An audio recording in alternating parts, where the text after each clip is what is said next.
Shalom, selamat pagi saudara-saudara yang Tuhan kasihi. Pada pagi hari ini, kita akan belajar firman Tuhan, namun sebelum kita memulai renungan pagi ini, mari terlebih dahulu kita berdoa. Bapa yang baik, Bapa pengasih di dalam kerajaan sorga, pada pagi ini kami rindu mendengarkan firman-Mu. Biarlah kiranya firman ini bisa menjadi berkat untuk kami yang mendengarkan. Berkati kami dalam aktivitas kami hari ini, kiranya Tuhan Yesus beserta dengan kami.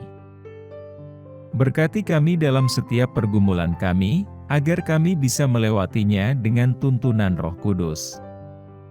Inilah yang menjadi doa dan permohonan kami, karena kami berdoa hanya di dalam nama Tuhan Yesus Kristus. Amin.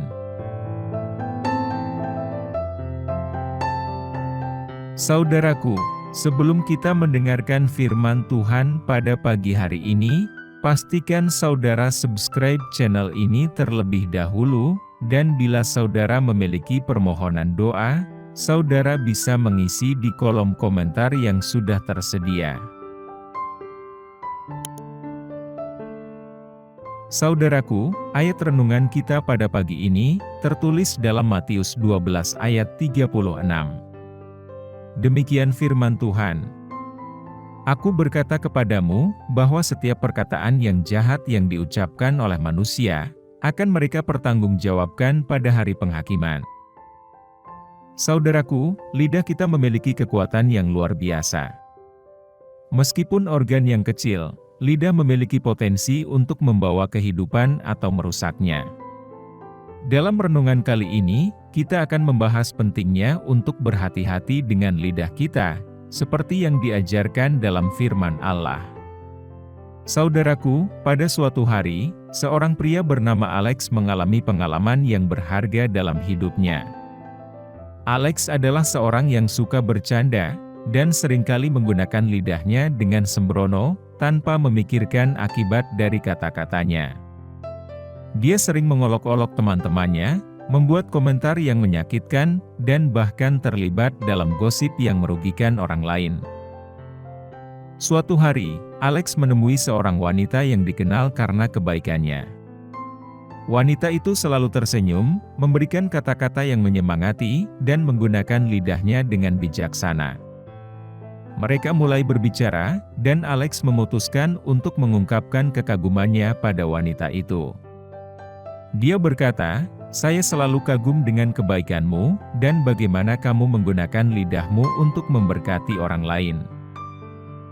Wanita itu tersenyum lembut, lalu mengajak Alex untuk berjalan-jalan di taman yang indah. Saat mereka berjalan, wanita itu mengambil selembar kertas putih dan sebuah jar bertutup. Dia berkata pada Alex, "Mari kita bermain sebuah permainan. Setiap kali kita berbicara, kita akan meneteskan sejumput tinta dari jar ini ke kertas putih." Mereka melanjutkan perjalanan mereka sambil berbicara tentang berbagai hal. Setiap kali mereka mengucapkan kata-kata yang membangun dan positif, wanita itu meneteskan tinta berwarna-warni di kertas putih. Namun, setiap kali mereka menggunakan kata-kata yang menyakitkan atau merendahkan, wanita itu meneteskan tinta hitam yang pekat di kertas putih. Setelah beberapa waktu, mereka tiba di tempat yang dituju. Mereka duduk bersama dan memperhatikan kertas putih yang sudah dipenuhi dengan goresan tinta. Alex terkejut melihat bahwa sebagian besar goresan tinta adalah warna hitam yang pekat. Wajahnya menjadi murung karena menyadari betapa banyaknya kata-kata yang buruk yang pernah keluar dari mulutnya. Wanita itu dengan lembut berkata, "Inilah ilustrasi tentang kekuatan kata-kata. Lidah kita bisa menjadi sumber kebaikan yang luar biasa, namun juga bisa menjadi alat yang merusak. Setiap kata yang kita ucapkan meninggalkan bekas, baik itu bekas kebaikan atau bekas keburukan. Oleh karena itu, kita harus berhati-hati dengan lidah kita, dan menggunakan kata-kata dengan bijaksana, agar kita dapat memberkati dan membangun orang lain." Saudaraku, kisah ilustratif di atas menggambarkan betapa pentingnya hati-hati dengan lidah kita. Lidah kita memiliki kekuatan untuk memberikan kehidupan atau merusaknya. Kata-kata yang keluar dari mulut kita memiliki dampak yang mendalam pada orang-orang di sekitar kita. Apakah kita menggunakan lidah kita untuk memberkati, membangun, dan menghibur? Ataukah kita menggunakannya untuk merendahkan, menyakiti, dan mencemarkan nama baik orang lain? Dalam Yakobus 3 ayat 1-12, kita diajarkan tentang betapa sulitnya mengendalikan lidah. Seperti kendali pada kuda atau kemudi pada kapal, kita harus mengarahkan lidah kita dengan bijaksana. Kita harus mempertimbangkan efek dari kata-kata kita sebelum mengucapkannya. Apakah kata-kata kita akan membawa kebaikan, kedamaian, dan penghiburan, ataukah akan menyebabkan kehancuran, pertengkaran, dan kesedihan?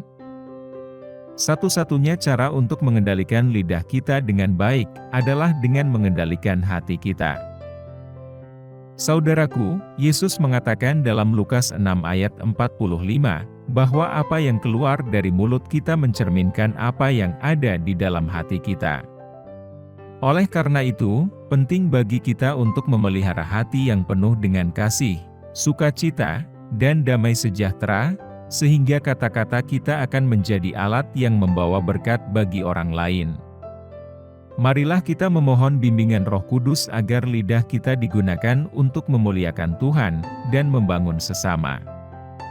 Setiap hari, kita memiliki kesempatan untuk menggunakan lidah kita untuk memberkati orang lain. Mari kita jaga hati dan pikiran kita, dan berpikir sebelum berbicara. Semoga lidah kita menjadi sumber kebaikan yang tak terhitung, dan dengan itu, kita dapat menghormati Tuhan dan menjadi berkat bagi dunia di sekitar kita. Saudaraku, hati-hati dengan lidahmu adalah panggilan yang dituntut oleh iman Kristen. Firman Tuhan memberikan pengajaran yang jelas mengenai kekuatan kata-kata dan perlunya mengendalikan lidah kita. Sebagai orang percaya, kita dipanggil untuk menggunakan lidah kita dengan bijaksana, memilih kata-kata yang membangun, dan menjaga hati kita agar mencerminkan kasih dan damai yang diberikan oleh Roh Kudus. Dalam setiap interaksi kita dengan orang lain, kita memiliki kesempatan untuk menyebarkan kasih Tuhan melalui perkataan kita. Ketika kita menggunakan lidah kita untuk memberkati, menghibur, dan membangun orang lain, kita mencerminkan karakter Kristus, dan menjadi saluran berkat bagi mereka yang membutuhkan. Tetapi jika kita tidak berhati-hati, dan membiarkan lidah kita tidak terkendali, kata-kata kita dapat menyebabkan luka, pertengkaran, dan kehancuran. Oleh karena itu, mari kita berhati-hati dengan lidah kita, dan bertekad untuk mengendalikannya. Marilah kita selalu mengingat bahwa lidah kita memiliki kekuatan untuk menciptakan perubahan yang baik dalam hidup orang lain. Kita dapat memilih untuk berpikir sebelum berbicara, menghindari gosip, dan penghinaan, serta menggunakan kata-kata yang membangun dan menyembuhkan. Dalam perjalanan ini, kita tidak sendiri. Roh Kudus hadir dalam kehidupan kita untuk membimbing dan memampukan kita.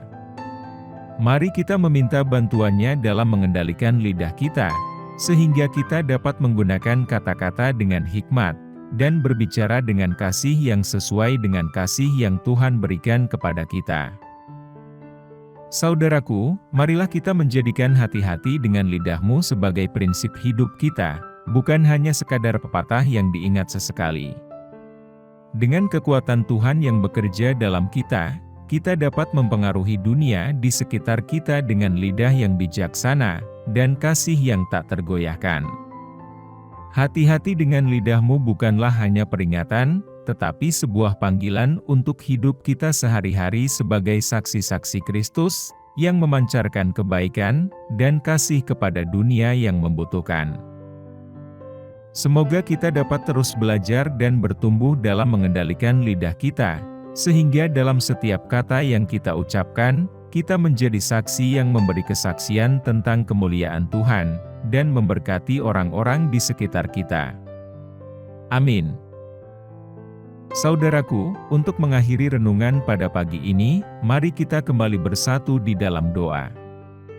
Bapa di dalam surga, ampunilah kami karena terkadang kami menggunakan lidah kami dengan sembrono dan tanpa berpikir panjang. Bantulah kami untuk menjadi bijaksana dalam perkataan kami. Bimbinglah kami untuk menggunakan lidah kami untuk memuliakan-Mu, membangun orang lain, dan menyebarkan kasih-Mu kepada dunia di sekitar kami. Terima kasih Tuhan, ampuni kami dari dosa dan pelanggar kami, agar kami layak menerima berkat-Mu. Dalam nama Yesus, kami berdoa. Amin.